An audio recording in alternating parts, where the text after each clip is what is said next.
오늘 말씀은 오늘 새벽에 잠깐 나눴던 말씀을 좀 확대 보완해서 나누고자 합니다. 그래서 혹시 새벽에 예배에 들어오셨던 분들 반복되는 부분이 있다는 거 조금 이해해 주시기를 바라고, 그래도 이 주제는 여러분 재미가 있을 겁니다. 마음을 끄는 부분이 있을 거예요. 많은 리더들이 이런 부분을 잘 안 다루거든요.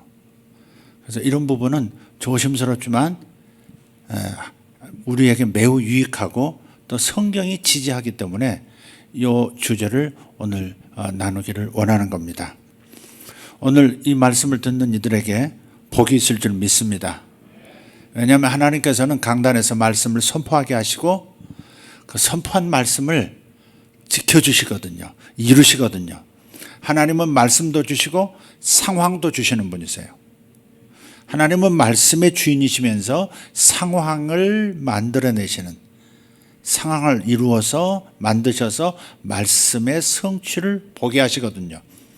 그래서 말씀과 상황은 같이 간다, 그렇게 생각하시고 기대감을 가지시고 오늘 말씀을 마음을 열고 들으시기를 바랍니다. 내가 좋아하는 주제가 아니면 마음을 닫는 경우도 있거든요. 그렇게 하면 하나님의 폭넓은 다양한 관점을 놓치게 돼요. 성경을 읽을 때도 내 관점을 가지고 그 관점을 확인하려고만 읽으시면 안 돼요. 그냥 빈 마음으로, 열린 마음으로 어린아이처럼 하나님께서 하나님이 보고 계시는 하나님의 시선을 나도 갖게 하실 것이다 하는 믿음 가지고 성경을 그냥 읽으시면 되는 거예요. 말씀도 그렇게 들으시면 됩니다. 오늘 제목은 징조를 알아차리라 하는 겁니다. 징조를 알아차리라. 한번 따라 합시다. 징조를 알아차리자. 예, 그렇습니다. 징조를 알아차려야 합니다. 출애굽기 3장 1절에서 8절 말씀 보겠습니다.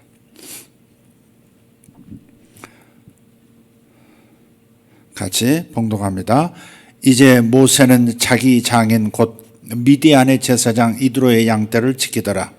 그가 그 떼를 사막의 뒤편으로 인도하여 하나님의 산 곧 호렙에 이르매 주의 천사가 떨기나무 가운데로부터 나오는 불꽃 속에서 그에게 나타나니라.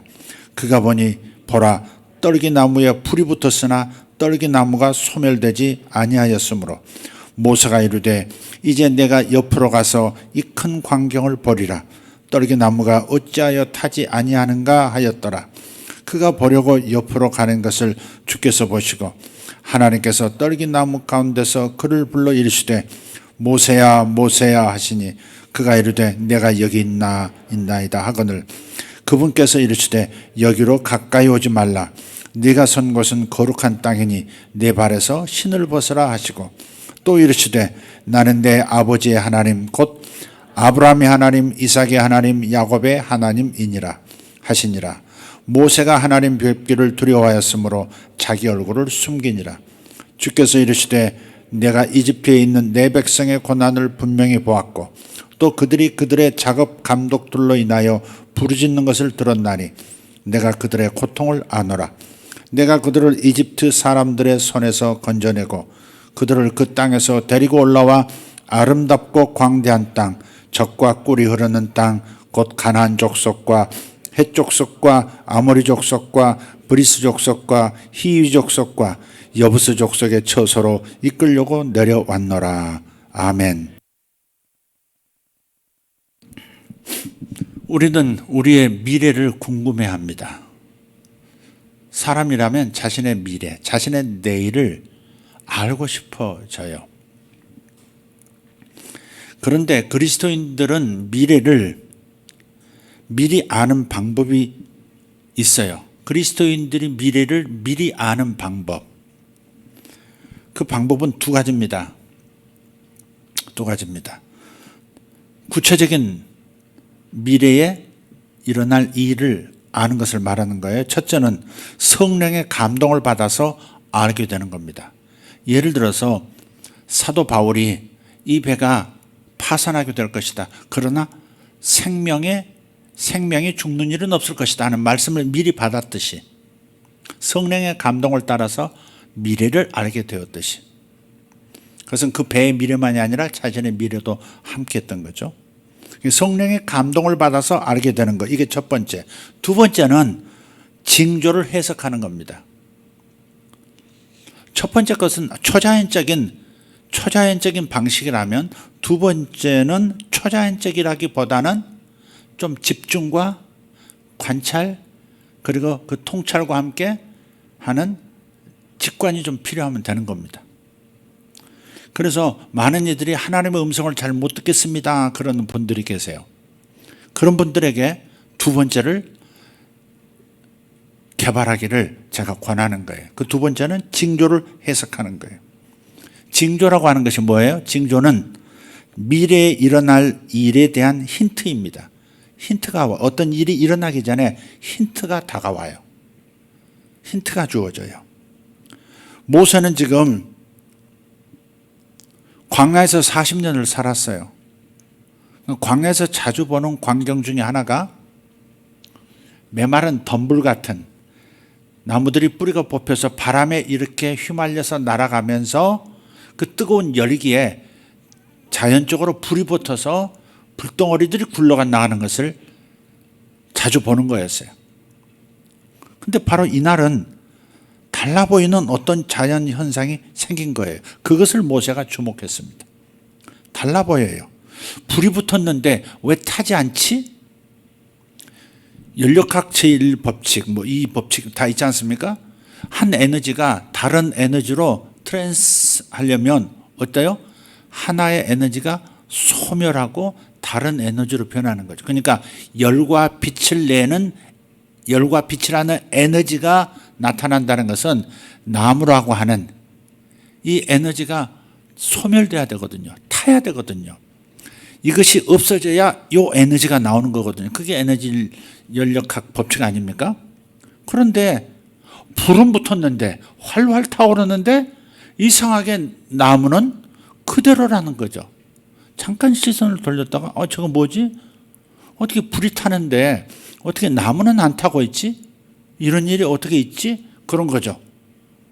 이런 거죠. 그래서 이 달라 보이는 어떤 자연현상을 모세가 주목해요. 그래서 다시 가까이 다가가서 확인하고자 하는 겁니다. 3절에 보면 모세가 속으로 생각해요. 이제 내가 옆으로 가서 가까이 가서 이 큰 광경을 보리라.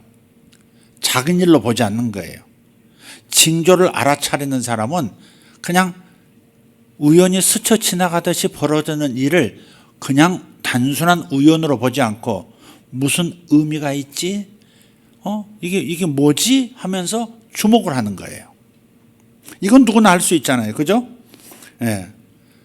그 헨젤과 그레텔이라고 하는 그 동화가 있잖아요. 그 동화 이야기가 있는데 그 얘기 헨젤과 그레텔이 계모가 자신을 숲에다 버려두고 그다음 자기 집으로 돌아가려고 한다는 사실을 눈치채고 빵 한 덩어리를 가지고 이 두 녀석이 계속해서 빵 조각을 떨어뜨리면서 숲으로 들어가잖아요.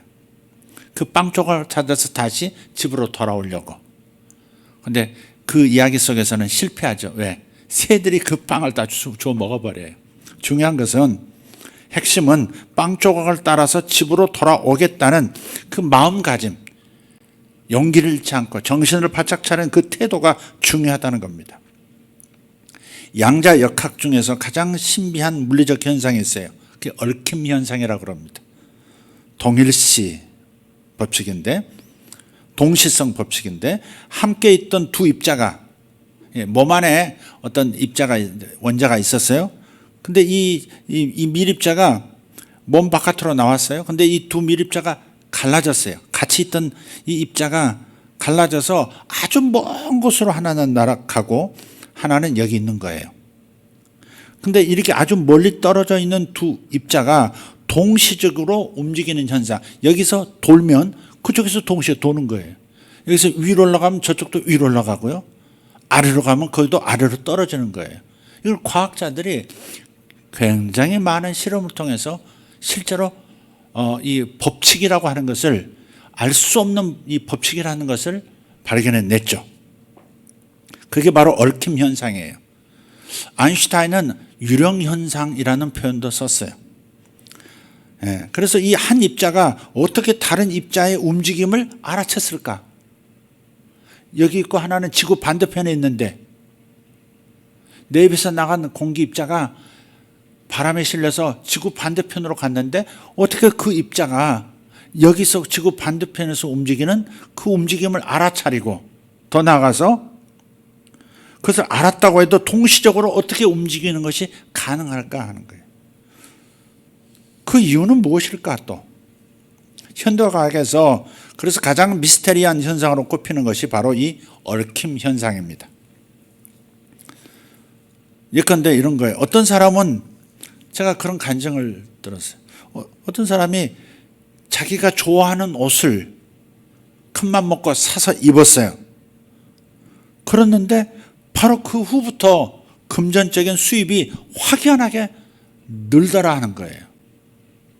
새 옷을 사 입었는데 내가 좋아하는 그 옷을 싹 사 입었는데 그때부터 수입이 확 올라가는 거예요. 아무도 아멘 안 하네. 돈에 대해서 초월한 분들이라 뭐 아멘이 없어요. 근데 그 경험을 한 후로 이분은 아예 돈이 생기게 하는 방법으로 새 옷을 샀기도 했다는 겁니다. 그리고 실제로 어김없이 돈이 생겼고 이 방법을 통해서 빈번하게 크고 작은 성공을 경험했다는 거예요. 아주 재미있는 일이죠. 그 사람만의 자신이 엮은 소설일 수도 있지만 그러나 의미심장해요. 어떤 일은 혼자 오지 않고 함께 찾아온다는 말이 있어요. 실제 그래요. 혼자 오지 않아요. 함께 와요. 좋은 일이든 나쁜 일이든 한 가지만 나타나지 않아요. 또 다른 일이 또 찾아와요. 그래서 큰 사건이 나타나기 전에 작은 징조들이 요동을 치는 겁니다. 모세 이야기가 바로 그거예요. 출애굽기 3장 3절을 보면 모세가 이럴 때 이제 내가 옆으로 가서 이 큰 광경을 보리라. 떨기 나무가 어찌하여 타지 아니하는가?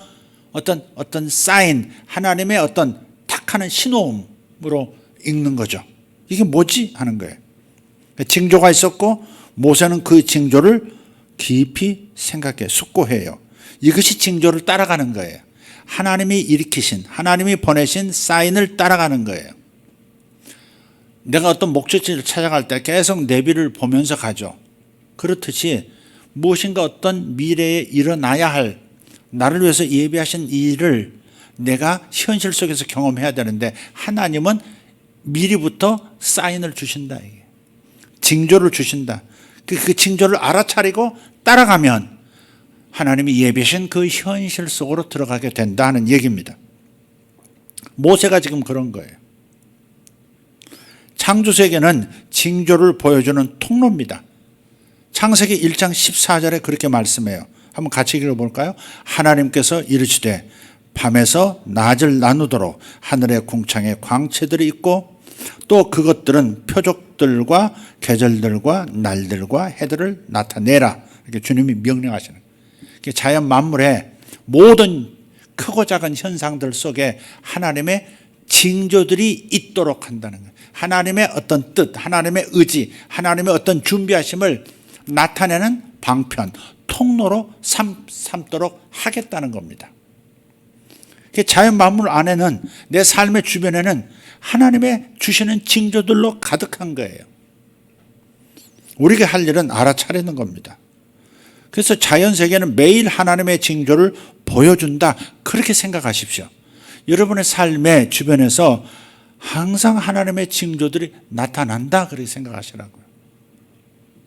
모세가 평범한 여느 날처럼 여겼지만 그날은 그런 마음으로 살았기 때문에 하나님은 언제 나에게 나를 다시 호출하시지 않은 그런 열려있는 깨어있는 그런 마음의 상태였기 때문에 보는 거예요. 징조를 알아차리는 겁니다. 동방 박사들을 보세요. 자연 속에 특히 하늘에 나타난 그 징조를 그 이상한 별, 왕의 별이죠. 그 왕의 별을 쫓아서 먼 나라 이스라엘 베들레헴까지 오지 않습니까? 그 밤하늘의 그 별을 이상한 별을 동방 박사들만 봤겠습니까?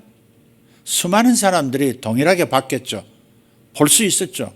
그러나 동방박사들은 그 징조를 쫓아왔다는 거죠. 이건 보통 일이 아니다. 그냥 나타난 현상이 아니다 하고서 쫓아왔다는 거예요. 또 다른 예가 성경에 있죠.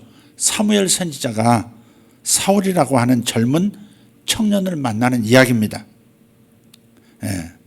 그래서 사무엘 선지자가 사울에게 뭐라고 말을 하냐면 사무엘상서 10장 7절에서 징조를 따라 행동하라 그렇게 조언을 합니다. 사무엘상 10장 7절을 한번 보겠습니다. 이런 표적들이라고 됐는데 개역개정에는 징조라고 번역을 했어요. 이런 표적들이 내게 임하거든 너는 기회가 생기는 대로 행하라. 하나님께서 너와 함께 하시느니라 그랬어요. 저는 이런 말씀들이 감동을 줘요. 은혜가 돼요. 그래서 사무엘상 10장 9절에 가서 이렇게 말합니다. 이에 그가 등을 돌려 사무엘에게서 떠나가려 할 때에 하나님께서 그에게 다른 마음을 주셨으며 그날의 그 모든 표적들이 이루어지니라. 아멘. 징조가 또 다른 징조로 이어지는 것을 볼 수 있습니다. 그리고 그 징조들이 현실이 됐어요. 사울의 인생에 크나큰 변화가 생겼습니다. 내용이 이런 겁니다. 징조의 시작은 이거예요. 아버지의 암나귀들을 잃어버린 거예요. 아마 본인이 담당하고 있었던 것 같아요. 그래서 아버지의 재산 중에서 너무 중요한 재산이 암나귀가, 그 암나귀들을 찾으려고 막 천지사방을 친구가 쫓아다녀요. 그래서 이 고을 저 고을 이들판 저들판 막 찾아다닙니다. 그러다가 누군가의 얘기를 들어요. 요 근처에 선지자 한 분이 계시는데, 사무엘이라는 선지자가 계시는데 그분께 가서 한번 여쭙자. 그래가지고 그 선지자를 찾아요. 그게 첫 번째 징조를 따라가는 거예요. 친구의 조언이 예사롭지 않은 거죠. 이렇게 찾았는데도 못 찾았어요. 아직 찾고자 하는 내 소원이 현실이 되지 않았어. 그런데 누군가가 뭔가 빵 조각을 흘리는 거예요. 여기 이 근처에 선지자 한 분이 계시다. 하나님과 친밀한 분이 계시다. 찾아가 보자. 그래서 찾아갔는데 두 번째 징조가 나타나요. 네가 네가 나를 떠나서 나가면 요런 일들을 만날 텐데 그런 일을 만나면 그 상황 속에서 어떤 기회가 열릴 것이다. 그 기회가 너에게 주어지면 그 기회를 따라서 행동을 하거라. 그렇게 말을 해줘요. 그것이 바로 10장 9절입니다. 그래서 그날의 그 모든 표적들이 이루어지니라 그런 거예요. 그래서 첫 번째 선지자가 있다 찾아보자. 두 번째 선지자가 하는 조언. 이런 징조가 나타날 것이다 하는 것이 두 번째 징조. 그리고 그 징조들이 현실이 되는 그 경험. 그것이 그대로 끝나지 않아요. 더 좋은 현실이 돼요. 징조를 계속 따라가다 보니까 사울에게는 상상도 못했던 일이 기다리고 있었던 거예요. 정리하자면 이런 겁니다. 사울이 징조를 따라간 결과 첫 번째, 선지자와 친분을 쌓게 되었고, 두 번째, 새 마음을 받았어요. 다른 마음을 받았다 이렇게 되어 있는데 새 마음이에요. 새 마음. 개역 개정에서는 새 마음이라고 되어 있어요. 그러니까 리더로서 그냥 평범한 베냐민 지파에 평범하게 자라서 평범하게 살다가 평범하게 늙어 죽을 그런 운명이라고 생각한 그 청년에게 새 마음이 생겼어요. 내 인생에도 새로운 일이 일어날 수 있다. 내 인생에 하나님만 하실 수 있는 놀라운 일이, 하나님께 사로잡힌 놀라운 삶의 결과물을 남길 수 있는 그런 인생이 될 수 있다는 새 마음, 새 확신을 얻게 돼요. 그리고 그 표적들을 따라가다가 자기도 예언하는 경험을 해요. 선지자 무리를 만났는데 선지자들이 예언하니까 같이 막 마음을 열고 기도하다가 자기도 막 예언을 막 해요. 그래서 비유가 생겼어요. 사울도 예언하느냐? 뭐 이런 비유가 있었다고 성경에 기록되죠. 사울도 예언을 하느냐? 뭐 이렇게. 그런 다음에 네 번째로 이스라엘의 첫 번째 왕이 됩니다. 그때까지 이스라엘은 왕정 시대가 아니었는데 이제 최초로 사울이라고 하는 사람이 왕으로 기름 부음 받고 이 청년이 왕이 되고 왕정 시대가 열리는 거죠. 그 다음 왕이 이제 다윗이죠. 40년 동안 왕 노릇을 합니다. 인생이 확 바뀌었죠.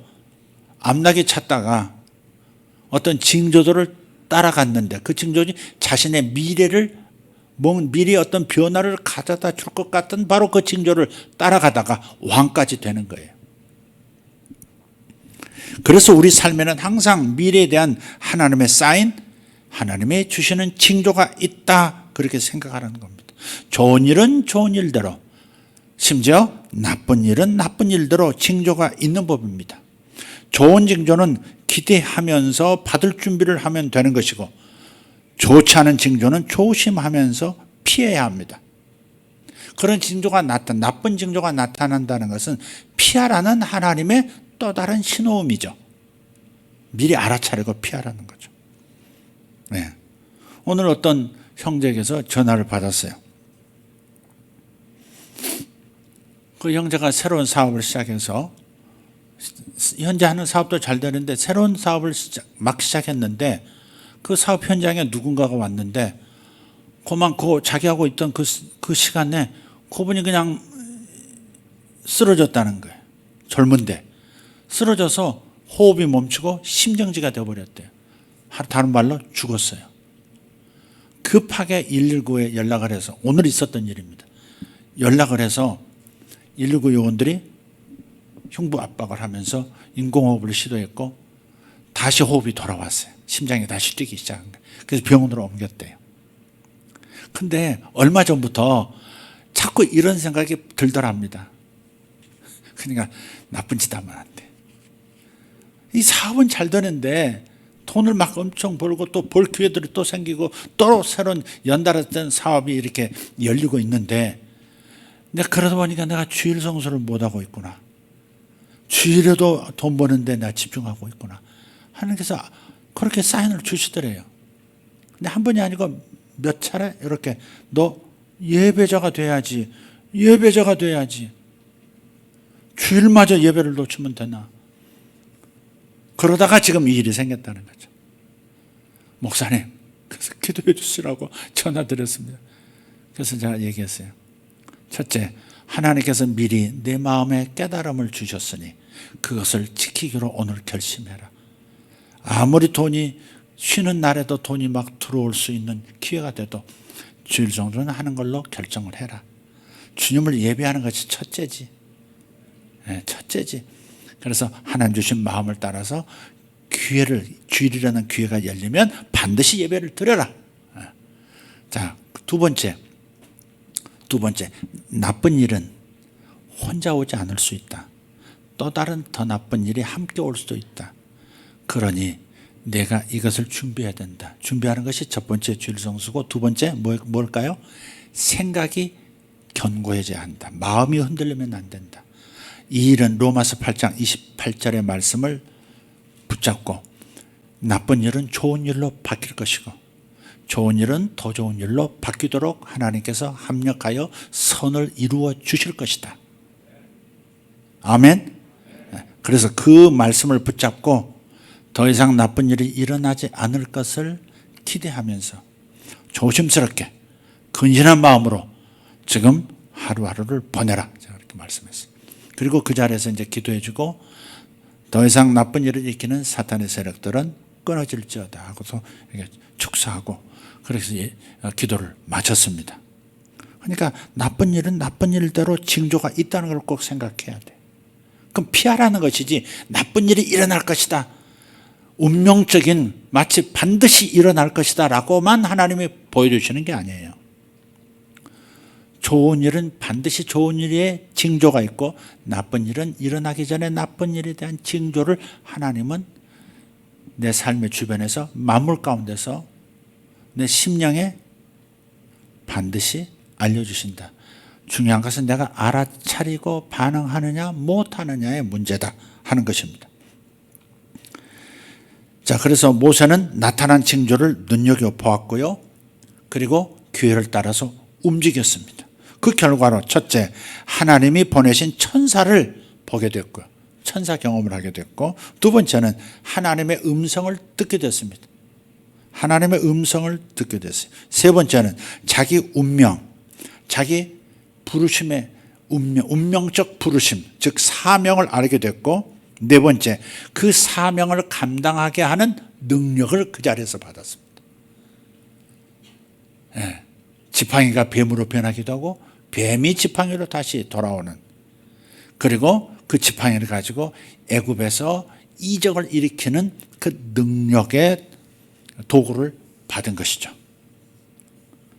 자, 그래서 하나님께서는 항상 미래를 보여주시는데 왜 사람은 이것을 놓치고 살까 하는 거예요. 보통 사람들은 이렇게 생각해요. 우연히 이런 일이 일어났겠지. 오늘 무슨 일이야? 우연히 왜 이런 일이 일어나지? 그렇게 생각하는 거예요.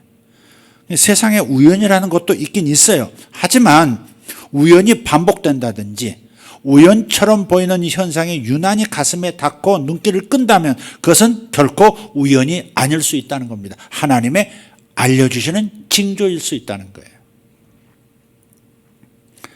하나님께서 주시는 표적, 하나님께서 주시는 사인, 징조일 수 있습니다.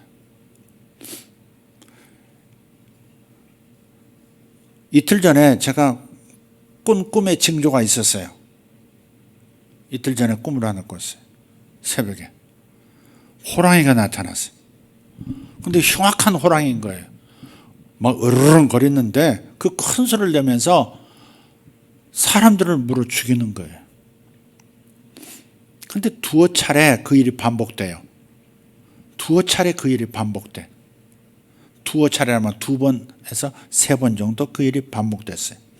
그 다음부터는 호랑이가 조용해지는 거예요. 심지어 어느 만큼 조용해지느냐. 사람을 죽이는 일도 없고 그 호랑이가 액자 속에 들어가 있는 거예요. 꿈이니까 이렇게 보이죠. 황당하죠, 그죠? 분명히 조금 전까지 이렇게 막 사람 물어뜯고 죽이던 그 호랑이가, 으르렁거리던 표하던 호랑이가 액자 속에 얌전히 들어가서 이렇게 사진처럼 있는 거예요. 그래서 전번에 경험도 있고 해서 정말 이게 이제 액자 속에 들어가서 안 튀어나오나 하고서 막대기로 이렇게 때려봤어요. 몇 번 이렇게 때려봤어요. 그런데 그대로 액자 속에 있더라고요. 으르렁거리지도 않고 나오지는 더더욱 않습니다. 제가 이걸 이렇게 아침에 일어나서 해석을 했어요. 올해를 호랑이 해라고 그러죠. 그죠? 동양문화권에서 호랑이 해라고 그래요. 2번, 3번 사람들에게 해를 입히는 것은 앞으로 이 3개월 동안은 코로나가 여전히 세력을 떨치는 것처럼 보일 것이다. 2, 3개월입니다. 두어 번 그 일이 반복됐다 그랬죠. 그럴 것이다.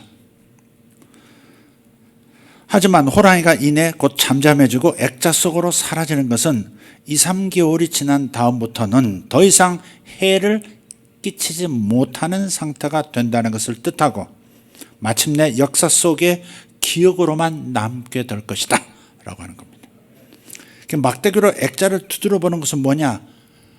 전문가들이나 의료 당국, 정부 당국이 안심해도 좋은지 검증하는 겁니다.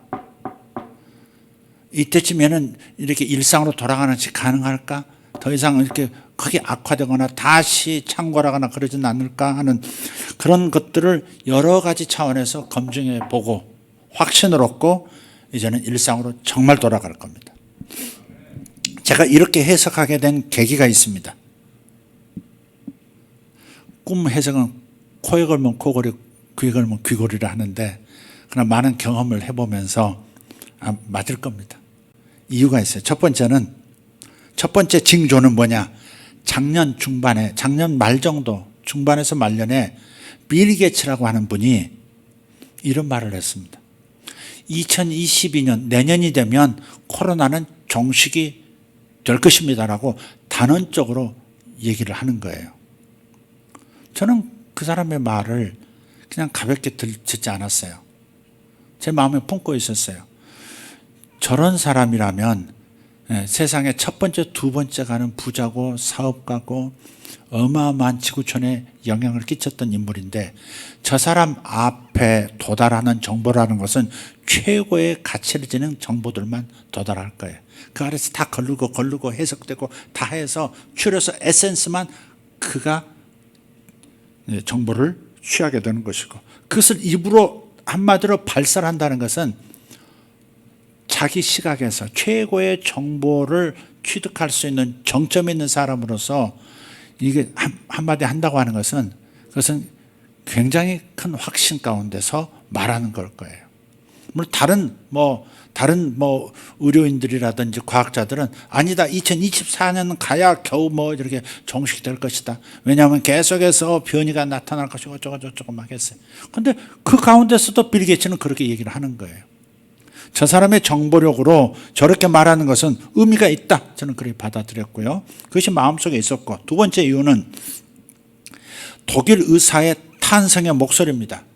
오미크론이 보츠나와에서 출발해가지고 남아공에 와가지고 창궐하고, 그곳에서 보고를 최초로 WHO에 이렇게 보고를 했기 때문에 이 남아공 오미크론이라고 이렇게 말을 했지만 사실은 보츠나와에서 시작한 거죠. 그런데 오미크론이 나타났을 때, 변이가 나타났을 때 독일의 한 의사가 이렇게 얘기했습니다. 오미크론은 신의 축복이다 그랬어요. 아니, 코로나 변이된 걸 가지고 신의 축복이라고 말하다니, 큰 까닭이 있었던 거예요. 그것은 바이러스의 과정을 이해하는 전염병 학자로서 경험에서 나온 이야기죠. 말씀드렸습니다마는 이 바이러스라고 하는 이 코로나19라는 것이 어쨌든 될 수 있는 많은 숙주, 그러니까 많은 사람에게 전파돼서 살아남는 것이 이 바이러스 입장에서는 성공하는 거예요. 코로나19 바이러스의 입장에서 성공하는 것은 오래 살아남는 거예요. 그래서 전략이 뭐냐면 빠르게 전파되는 거예요. 백신을 맞았어도 돌파해버리고, 한번 알았어도 또 걸리게 만들어버리고 이런. 그래서 빨리 확산되는 것이에요. 빨리 확산되려면, 전체에 확산돼서 살아남는 종이 되려면 우선 숙주가 안 죽어야 되거든요. 그런데 코로나19 처음 나왔을 때는 막 길가에서 픽픽 쓰러지고 막 그랬잖아요. 그죠? 많은 사람이 죽었어요. 그것도 해석에 따라 좀 다르긴 합니다만은, 어쨌든 간에 처음 출발했던 코로나19는 살상력, 병원성이 강했다 이 말이에요. 그러나 숙주를 너무 일찍 죽여버리면 더 많이 전파를 시켜야 될 텐데, 죽어버리면 바이러스도 같이 죽어버리는 거예요. 바이러스의 실패입니다. 그래서 바이러스가 성공해서 살아남기 위해서는 숙주를 상하게 하지 않고, 죽이지 않고, 그리고 빨리 전파하는 것, 두 가지 전략입니다. 그래서 그런 관점에서 오미크론 변이라고 하는 것은, 그것은 훨씬 약해진, 살상력이, 병원성이 약해진 변종이라고 하는 것을 알았기 때문에 그 독일 의사가 신의 축복이다 그런 거예요. 그리고 그 이후에 수많은 데이터들이 그걸 얘기하고 있어요. 오미크론이 또 다른 먼저 번 있었던 델타 변이보다 훨씬 더 약한, 살상력이 약한 병원체 바이러스임에도 불구하고 오미크론에 걸렸다가 나오면 델타 바이러스가 그를 감염을 못 시킨대요. 델타 바이러스에 걸려서 나은 사람들은 오미크론 바이러스를 접하면 또 걸리는데, 이상하죠? 병원성은 약한데 이상해요. 그 반대 현상이 일어나요. 오미크론에서 걸렸다가 나오면 델타가 아무 영향을 끼치지 못하고, 델타를 걸렸어도 오미크론 또 맞으면 또 이렇게 접하면 또 코로나에 걸리더라 하는 거죠. 그게 지금 현재 과학자들이 데이터를 가지고 내리는 결론입니다. 그래서 오미크론이 확 확산되는 거 어떤 전문 의사든 그렇게까지 제안을 하더라고요. 그냥 부딪히자.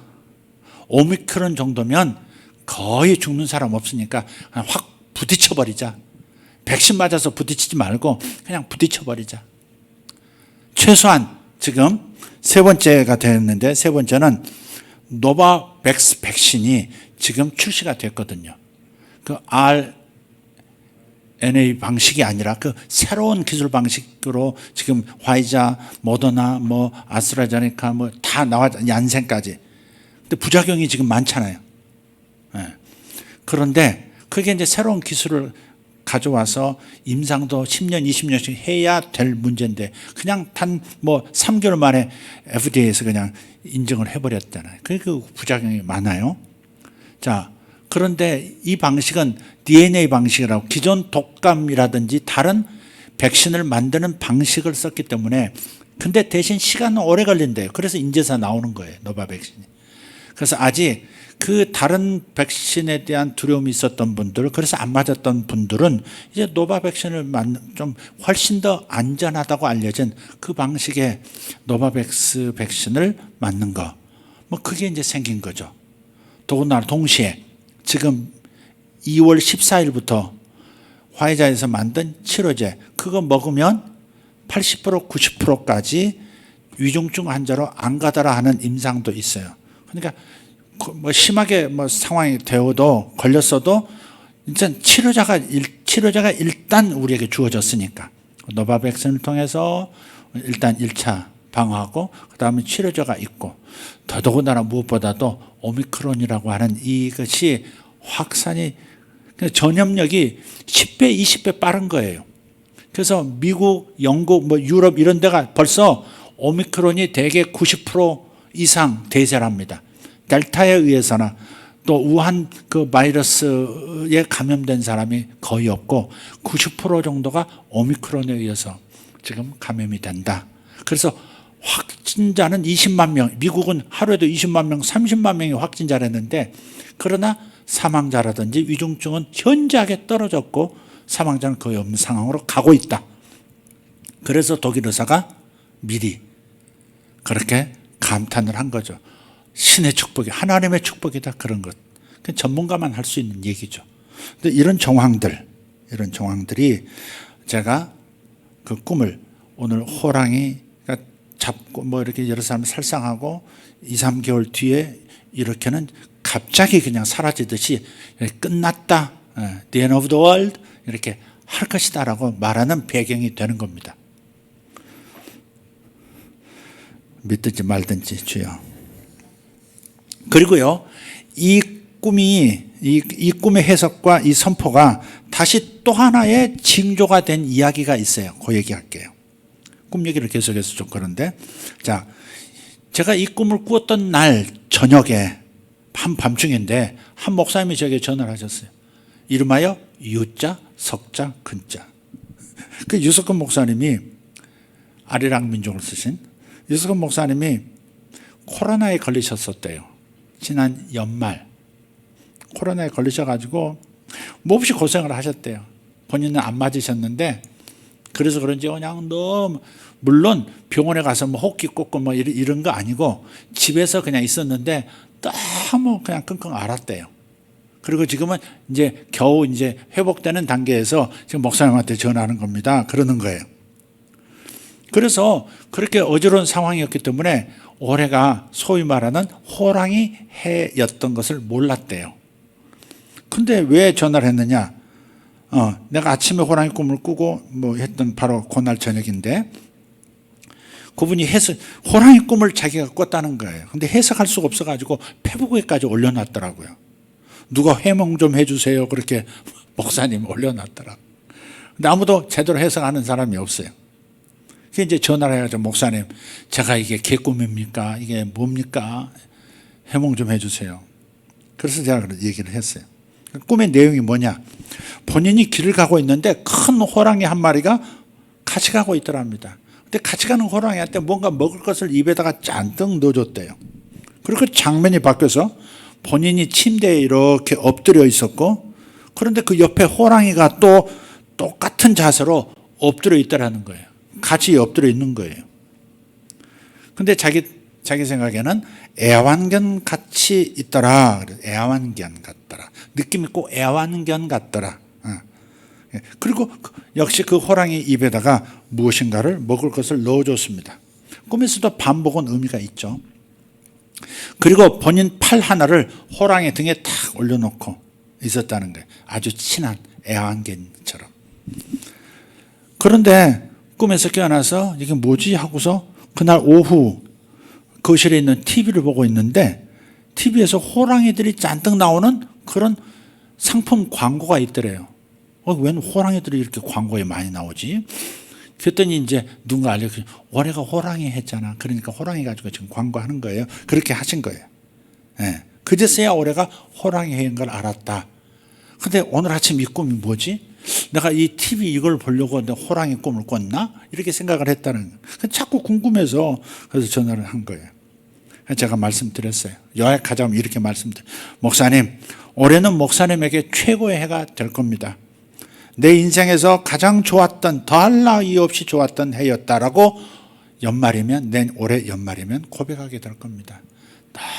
너무 내 인생에서 너무 편안했고 너무 좋았고 너무 어려운 일 없는 너무 최고의 해였다. 그렇게 생각하게 될 겁니다. 그래서 그날은 아침의 꿈부터 한밤중까지 호랑이 꿈으로 이어진 거예요. 그래서 호랑이 상징을 호랑이 해로 생각하고 저의 꿈, 즉 몇 개월 후부터는 역사 속 기억으로만 이 코로나가 남게 될 것이다 라고 제가 하게 된 거예요. 이해되세요? 어쨌든 징조를 쫓아가는 거예요. 이런 것도 밤에 일어나는 징조도 중요한 거죠. 의미 있게 생각하면 의미 있게 다가오는 겁니다. 개꿈 그냥 늘상 하는 이런 거 우연 이렇게 해버리면 그것은 하나도 내게 유익이 되질 않아요. 예. 사실 나쁜 징조도 조심해서 나쁠 건 없잖아요. 손해볼 건 없잖아요. 근신하면서 간다고 하는 것도 의미가 있는 거니까 그런 거죠. 좋은 일이라면 놓치지 않아야죠.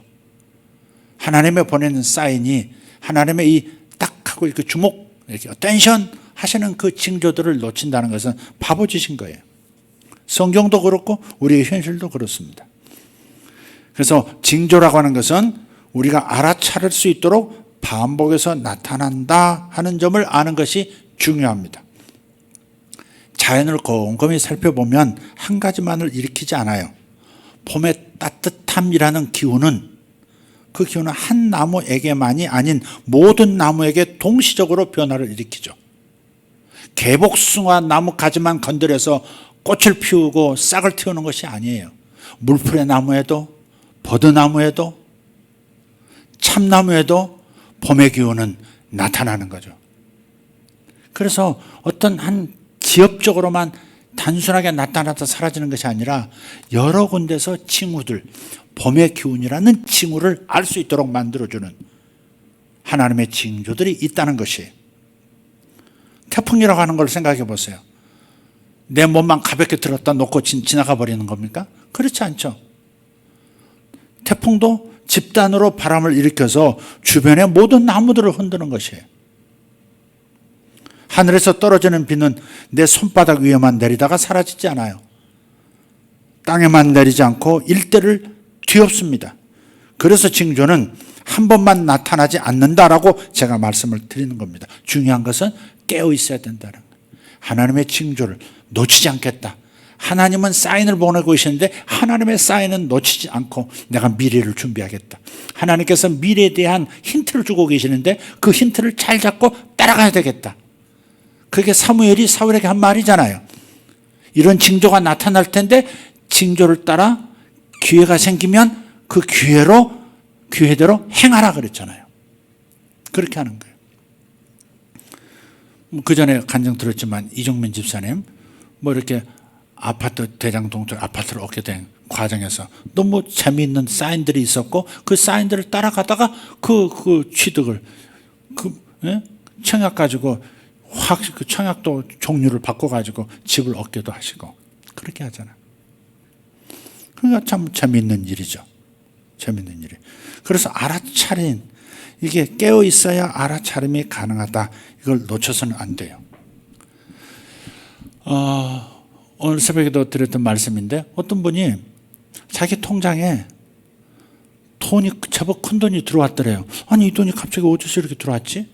근데 오후 되니까 다시 통장을 다시 한번 보니까 사라졌더래요. 그러니까 누가 돈을 잘못 넣었다가 은행에서 조율을 했구나. 그렇게 처음에 생각했대. 그래도 좀 서운하긴 했지만 들어와서 그냥 그대로 있지 뭘 또 찾아가 이렇게. 근데 며칠 있다가 또 돈이 또 들어왔더래요. 그때보다는 적은 돈이지만 또 들어왔다가 얼마 있다가 또 나가더래요. 그래서 이게 무슨 나쁜 놈들입니다. 그걸 뭐 세탁을 하나, 지 돈을 뭐 내 통장에서 세탁을 하나, 이런 생각까지 하면서 기분이 나빠졌대요. 돈이 들어왔다 나갔다 하니까. 돈이 궁한 사람이었는데, 요즘 사업도 좀 쉽지 않았는데 너무 아쉬워가지고 처음에는 기분이 나빴대요. 근데 생각을 달리한 거예요. 한 번도 아니고 2번씩이나 이런 일이 있다면 이건 우연이 아닐 거야. 이게 뭐지? 내게 돈이 들어오려나? 이랬대요. 돈 좋죠, 여러분도. 근데 아니나 다를까 얼마 있다부터 이상하게 자기가 하던 작은 사업이 대박이 났대요. 근데 큰 돈을 벌었대요. 그 해에 계속해서 성공. 좋은 실적들이 이어지면서 돈을 많이 벌었다는 그런 얘기를 하더라고요. 그런 거예요. 그런 거. 징조를 가벼이 여기지 말라고. 징조를 하나님의 신호음으로 들으라고. 그걸 우연이라고 단순하게 던져버리는 우를 범하지 말라고 말씀을 드리는 겁니다. 네. 하나님께서는 징조를 구하라고 말씀도 해요. 징조를 구하래요. 성경 어디 있느냐? 이사야 7장 11절에 있어요. 한번 볼까요? 이사야 7장 11절 시작. 너를 위해 주 내 하나님의 한 표적을 구하되 깊은 곳에서든지 위로 높은 곳에서든지 그것을 구하라 하셨으나, 근데 아하스가 나 안 구할래요 잃어버린 거예요. 그래서 하나님 열받으셔가지고 내가 친히 징조를 보이리라 이렇게 나오세요. 이런 밥통이 있나? 징조를 구하라. 네가 지금 굉장히 어려운 처지에 있어도 징조를 구하면 징조 줄 것이고, 네가 아주 잘 나가는 상태에 있어도 징조를 또 구하면 그 상황에서도 필요한 징조를 너에게 알려주어서 내 미래를 준비하도록 내가 만들어주겠다. 그렇게 말씀하시는데 구하지 않겠나이다. 나의 자샤. 그리고 이제 하나님이 그래도 이스라엘을 사랑하사 친히 징조를 보이신다 하는 얘기가 여기 이사야 7장에 나와요. 마지막 다시 한번 꿈 얘기하고 마치겠습니다. 어제입니다. 어제 또 새벽에 또 꿈을 꿨어요. 저는 꿈을 어떻게 했냐면 주님 얼굴 좀 보고 싶어요. 주님 얼굴, 꿈에서 주님 얼굴 본 지가 너무 오래됐어요. 저는 주님 보고 싶어요. 막 다른 무슨 계시 뭐 그런 거 말고, 좋은 거 말고 그냥 주님이 최고로 좋아요. 주님 얼굴 보여주세요. 근데 주님 얼굴은 안 보이고 딴 게 보이는 거예요. 그게 뭐냐? 꿈에 제가 어떤 그 운송수단, 그러니까 마차인지 트럭인지 잘 모르겠어요. 그걸 끌고 누구와 함께 어딘가를 찾아가고 있는 거예요. 근데 길이 좁은 길을 가고 있어요. 좁은 길이에요. 그 목적지에 도달해서 문을 확 열어서 들어가려고 하는데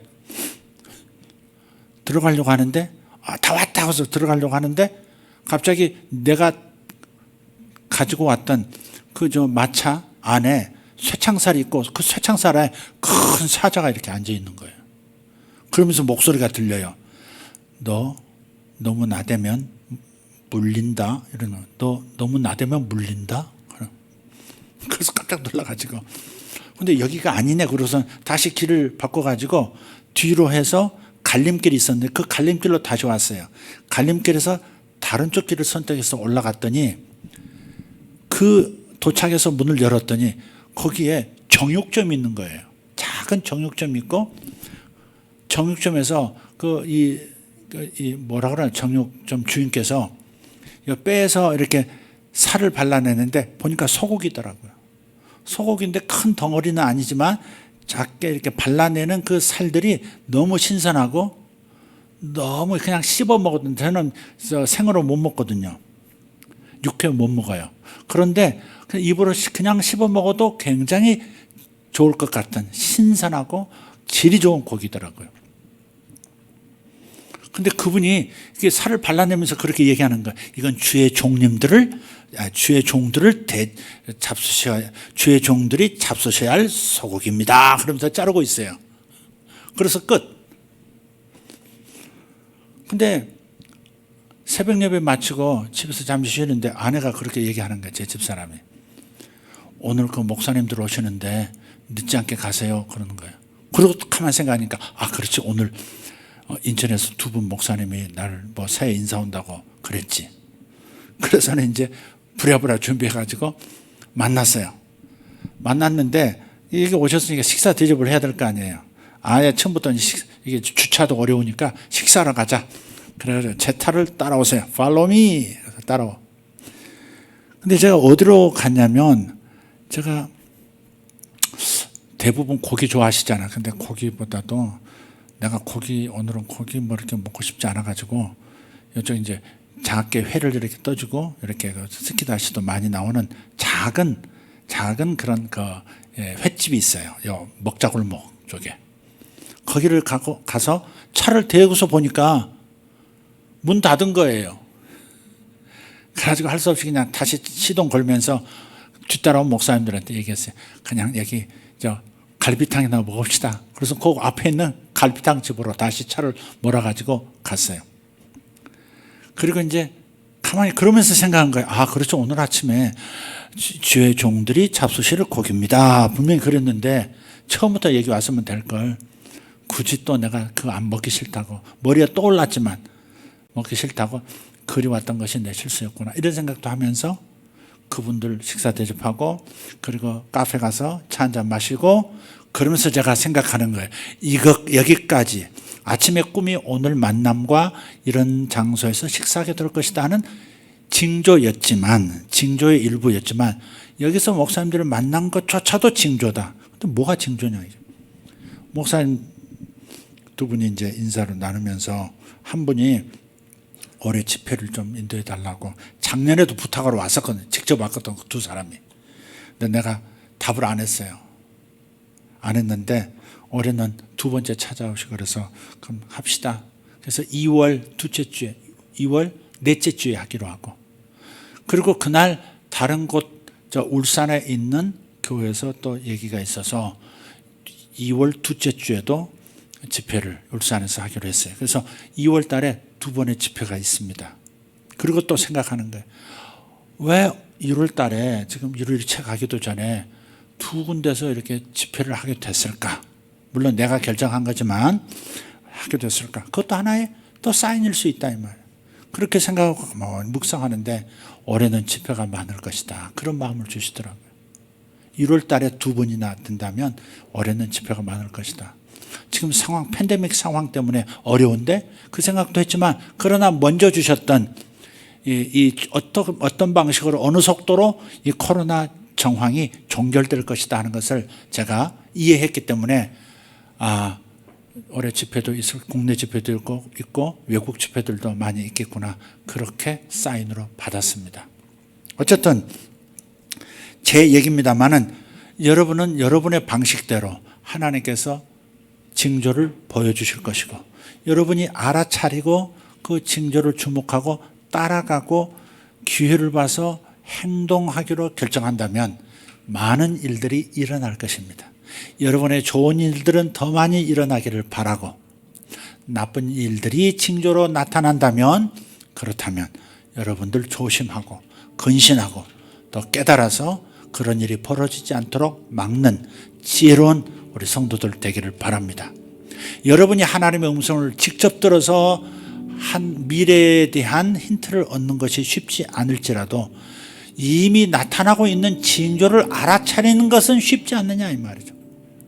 하나님의 계시도, 말씀이라는 특별 계시도 있지만 자연이라고 하는 책을 통해서, 이 자연 세계의 움직임을 통해서 우리에게 계시를 주신다. 일반 계시라고 그래요. 그러니까 일반 계시도 있고 특별 계시도 있는데, 특별 계시가 어려운 분들은 일반 계시도 여러분이 활용하면 여러분의 삶에 훨씬 더 풍성함이 나타날 것이다, 저는 확신합니다. 여러분에게 이 축복이 계속해서 이어지기를 다시 한번 축원합니다. 기도하십시다. 하나님 감사합니다. 하나님이 보내시는 징조들, 그 징조들의 연속을 우리가 깨어있는 마음으로 주시할 때 알아차리게 될 줄 믿습니다. 사울이 하나님이 보내신 징조를 따라가다가 왕도 되었듯이, 모세가 하나님이 보이시는 징조를 놓치지 않고 붙잡았을 때 큰 권능의 사람이 되었고, 이스라엘의 하나님의 선민의 국부가 되었던 것처럼, 하나님이 아름다운 일들이 올해에 하나님의 계시가 징조로 나타날 때 저들이 붙잡음으로써 풍성하게 삶의 현실이 되어지는 역사 일어나게 하실 줄 믿습니다. 우리가 깨어서 주목하겠사오니, 깨어있는 마음으로 알아차리겠사오니 주여 주의 징조들을 보여주시옵소서.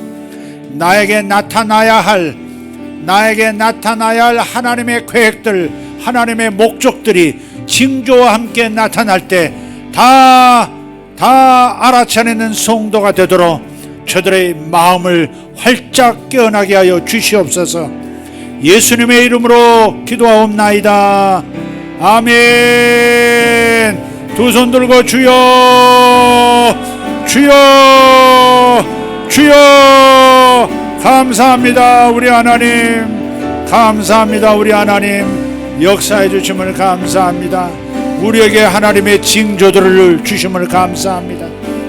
징조들을 주심을 감사합니다. 하나님, 각 사람에게 저 사람의 인생의 길들을 나타내시고 이정표들을 보여주시고 계심을 감사합니다. 저들의 눈이 열리게 하시고 마음의 눈이 떠져서 주님이 보여주시는 징조를 쫓아가게 하여 주시옵소서.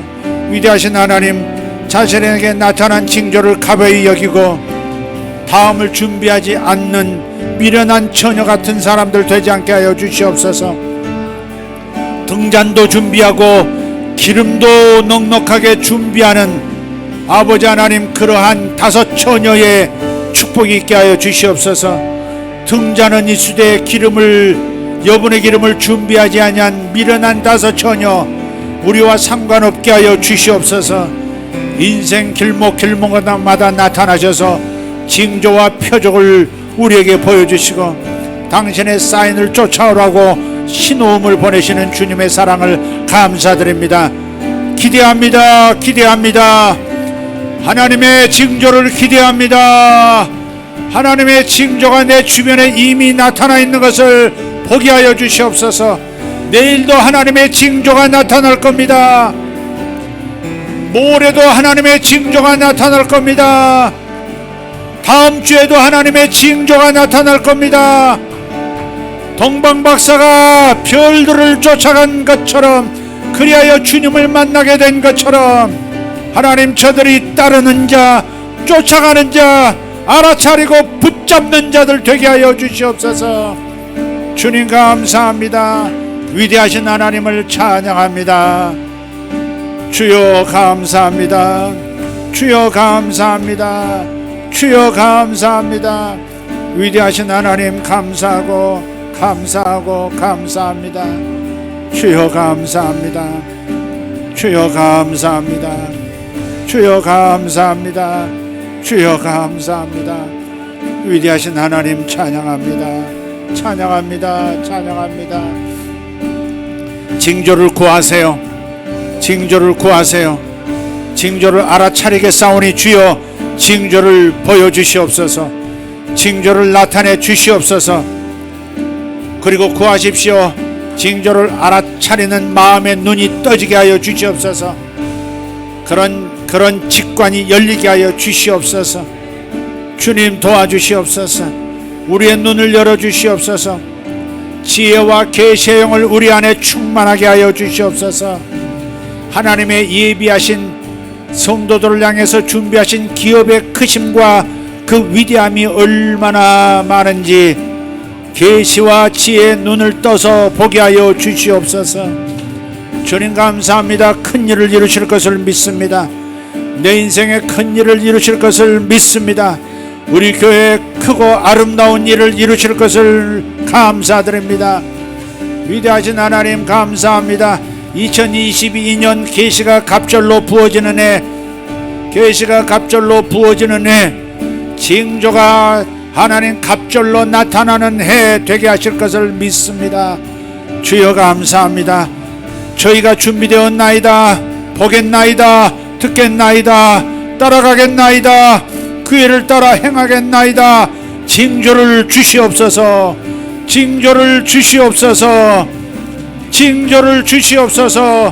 저의 미래에 대한 징조를 주시옵소서.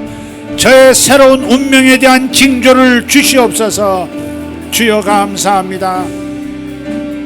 아멘, 아멘, 아멘.